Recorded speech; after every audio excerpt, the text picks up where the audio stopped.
ইফতারির আগে যে দোয়া ওইটা আল্লাহ ফিরায় না। ইফতারি করার আগ মুহূর্তে আমরা যে পেঁয়াজু, আলুর চপ, বেগুনি, হ্যাঁ একটু খান আপনারা? রূহ শরবত খান নাকি? এই যে সাজায় রাখা হয় ডিজাইন করে, এইগুলো রেখে যখন দোয়া করেন এই দোয়াটা আল্লাহ শুনে খুব।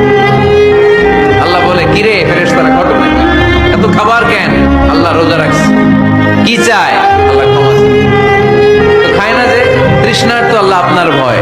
আমার দেখছে না, আল্লাহ আপনারা দেখে নাই। জান্নাত দেখে নাই, আমার জাহান্নাম দেখেছে আল্লাহ কিন্তু জানে, তারপর ফেরেশতাদের মুখ থেকে বের করা। সুবহানাল্লাহ বলেন। আমার জাহান্নাম দেখেছে কিনা বলো? ফেরেশতারা বলে না, জাহান্নাম দেখে নাই। আমার জান্নাত দেখেছে কিনা বলো? জান্নাতও দেখে নাই, কিছুই দেখে নাই, আপনারও দেখে নাই। আল্লাহ এবার খুশি হয়ে যাবে।